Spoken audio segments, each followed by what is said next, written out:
Welcome to the Real Estate Espresso Podcast, your morning shot of what's new in the world of real estate investing. I'm your host, Victor Menashe. This is the weekend edition. We have a very special show for you today. Today's show is an extract of a talk I gave at a thought leadership conference in Toronto. And on today's show, I'm going through the thought process and the mechanics that go into producing a daily podcast. We live in a very noisy world. Even in this room right now, wherever you're sitting, if you look around, you're being bombarded with advertising and you don't even see it. You tune it out. You have to. It's a matter of survival. When you're walking down the street, you can't go, oh, a Toyota. Oh, my goodness, a Mercedes. You drive yourself crazy, right? It makes no sense. You're being bombarded all the time, and you tune it all out. So this is you walking around with blinders on. Yeah, you're walking around with blinders on. And yet everybody's trying to do the same thing, trying to get your attention one way or another. It's called interruption marketing. Put up your hand if you like to be interrupted. That's good. No hands went up. As I was finished recording last night's show, I went across the street to the convenience store because I was a little bit hungry, and a homeless man tried to interrupt me on the street. He wasn't successful. That was interruption marketing. Doesn't matter what the source is. Nobody wants to be interrupted. So interruption marketing simply doesn't work. What I do believe does work in today's environment, there's two types of marketing that I think work. Number one is educational marketing. People are willing to be educated. The second form of marketing that works is a little bit of buzz marketing, but not too much. If you do too much of it, it becomes this narcissistic, Kim Kardashian, look at me sort of thing, and that doesn't work. But you can generate a little bit of buzz, a little bit of excitement within a larger context of educational marketing because people are willing to be educated. But you can't push it on them. They've got to want it. You have to be attractive to your audience. You're not pushing yourself on them.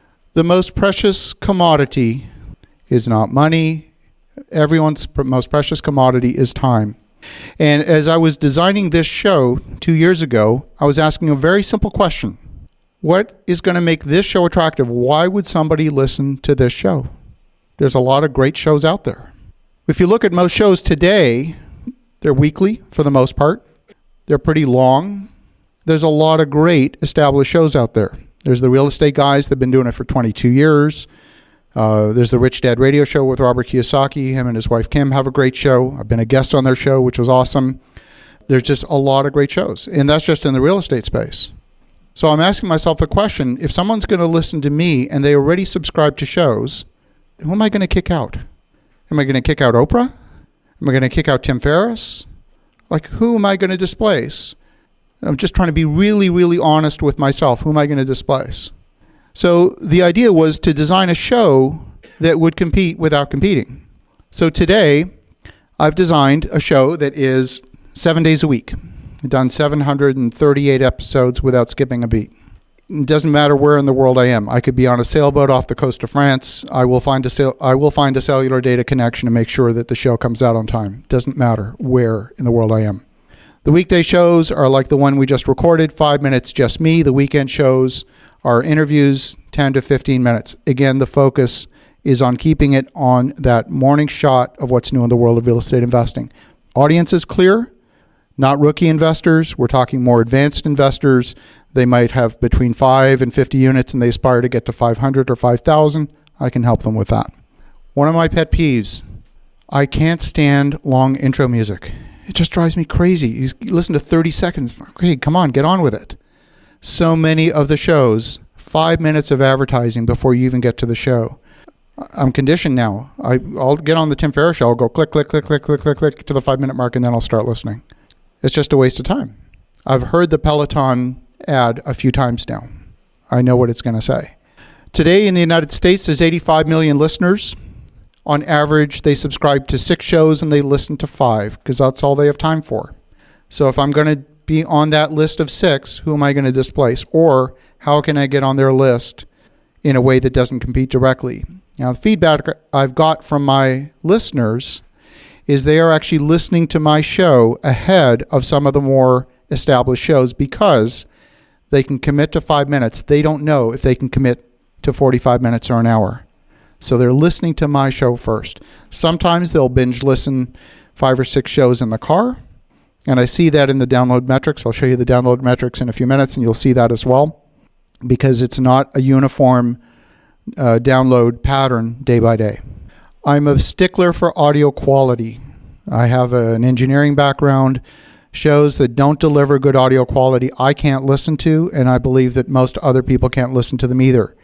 That's why I invest in good quality gear. Now, this isn't a particularly expensive microphone. This is an ATR 2100 microphone. I bought it for $65 in New York City. It's not a very expensive mic. I could get an $800 mic and sound a little bit better, but this is a very decent mic. This is one of my traveling recording setups that I have here on stage. I have an even smaller digital recorder. It clips onto the edge of the microphone, and I can literally just be holding a mic stick and hold an interview with somebody at a conference without any other equipment. And it's a very, very lightweight thing with comparable audio quality. I've done that from the boat, literally without recording setup, and people cannot tell, unless they hear the seagulls in the background, they can't tell where I am. I start talking at the 2-second mark of every single show. So there will be 2 seconds of music, and then welcome to the Real Estate Espresso podcast, right there, boom, every time. And that's by design. So it's all about delivering an experience. So you only need to listen to a couple of seconds of the intro music to know that, oh, this is the show. It's just got to trigger that memory, and that's all it needs to do. I learned this from other people that are in radio. If you listen to, for example, As It Happened, CBC Radio, you can picture that music right away. You can visualize it. And you'll notice very quickly how soon they start talking over top of the music. Having great guests is super important. I've had Robert Kiyosaki 3-4 times on the show, his wife Kim. I've had Seth Mosley, a Grammy Award-winning musician and producer. He's produced over 700 songs. Dr. Doug Duncan, chief economist for Fannie Mae. You just want really great guests. George Ross, Nikki mentioned George. George worked for Mr. Trump for 47 years as his right-hand man. He's the individual that I personally consider responsible for much of the success of the Trump organization. He was the guy behind the scenes that made a lot of the things happen, including rescuing Donald out of near catastrophe in Atlantic City. That was all George. So it's really important to get great guests. And the other thing that happens is in the world of podcasting, 80% of podcasts never get past episode number 8. Most podcasts are weekly. But if you want your audience to consider that you are serious, and I mean really serious about being a podcaster, I would suggest a daily show is something to consider. And I say that knowing full well how difficult that is. There's some nights, if I'm traveling, my wife will be asleep in bed in the hotel room, and I'm in the bathroom at 2 a.m. recording a show, because I will not miss a show no matter what. I'll do what it takes to deliver that show. Doesn't matter what's happening. Put up your hand if you're familiar with Seth Godin, the author. He's written 18 books. He has a daily blog, and he's written over 7,000 blog entries in his blog. This is one from a couple of weeks ago, and I'll read it to you because it's very insightful. The imprecision of the word am. You could say, I'm 41 years old. That's a very different statement than saying I am vegan. In the first case, there's not a lot that you can do about your am, that is your age. It's an accurate description of a state of affairs over which you have no control. In the second, it simply describes a choice. Anyone who wants to eat a certain way instantly becomes a vegan for as long as they've made that choice. The am that we think of as permanent identity might actually be a choice repeated again and again. Why am I telling you this? Seth Godin breaks all the rules of blogging. If you listen to the experts on blogging, guys like Michael Hyatt, who I have a tremendous amount of respect for, he'll tell you that a blog should be 450 words. It should have this keyword density in order to get SEO and all of the rest. Seth Godin says, no, I'm simply going to deliver one idea and one idea only. And if that takes half a page, it's half a page. And if it's 3 sentences, it's 3 sentences. But I'm going to get one idea across because you're only going to remember one, not 6. You're only going to remember one idea. So just deliver one idea. And that is central to my show as well. Deliver one idea because you're not going to remember 6. So in 5 minutes, I get one idea across. It's that simple. Don't overcomplicate it. I'm going to show you, would you like to see behind the scenes how a show gets loaded? So I use a platform called Anchor. And what you're seeing here is basically me uploading the MP3 file. And it uploads pretty quick. I sped it up a little bit so it's not too boring. And then I take the script from the show and I actually cut and paste that into the show notes. So one of the advantages that I get from scripting the show is I also get the show notes for free. And those show notes, of course, are searchable. So when someone is searching either on my website or searching in Google, you can perform SEO on that, and now the content, this is machine readable. You're not waiting for Google to try and decipher my voice. The entire text is there in the show notes. Maybe not 100%, but enough of it that they get the essence of the show. And that's it. That's how you upload and produce a show. Now, I'm using a platform called Anchor. They were recently purchased by Spotify, and it automatically pushes from this platform onto 20 other platforms, including Apple iTunes, Google Podcasts, Spotify, Stitcher, Podbean, Castbox, the list goes on and on. I also publish to YouTube. So I have a lot of metrics and can tell you where I'm getting listeners from. I'm in 139 countries. I get 82% of my listeners from the United States. I get about 74% of my listeners from the Apple iOS platform, and the rest from the rest of the universe, whether it's desktop PCs or Android. So for some reason, Android users, no disrespect, are a little bit further behind the times when it comes to podcasting. This is the graph of downloads since the beginning of time. And as you can see, I've sort of plateaued at various points in time. So the question becomes, how do you grow listenership? It fluctuates on the weekend. Usually the Saturday and Sunday are a little bit slower, and then it usually catches up on Monday, Tuesday, usually at the beginning of the week.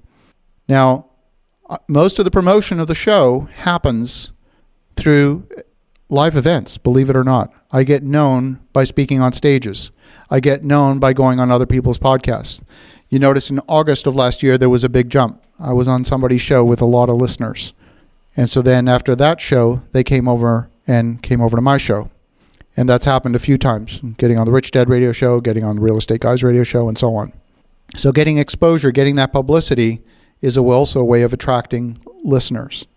But when you are in someone's ear every day, 7 days a week, they feel like they know you because they hear you every single day.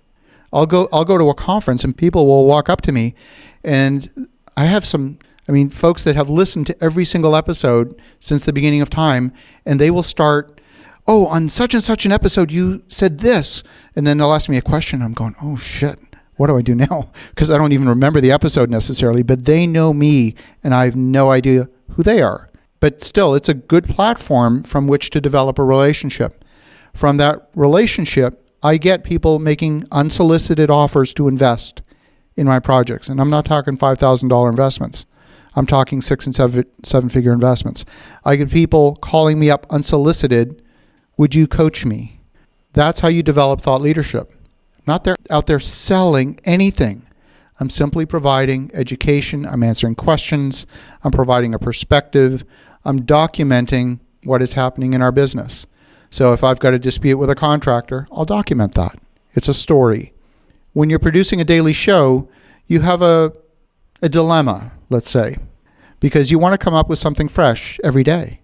Now, you need a certain amount of repetition to reinforce an idea, but not so much repetition that it becomes boring. So how do you do that? One way is to wrap it in stories. When you wrap it in stories, now it starts to sound fresh because you're listening to the same message, but packaged in the context of something that's very specific. And we all like to listen and learn through stories. It's part of being human. So feedback from the listeners, they love that it's 5 minutes. They love the quality. A lot of them tell me, Victor, if I'm listening to your show, I can't be doing something else. Otherwise, I'll miss something. I'll have to go listen to it 2 or 3 times because it is just that packed with context. But I will give you my 5 minutes of undivided attention, which is awesome. I love it when that happens. And so that's the podcast.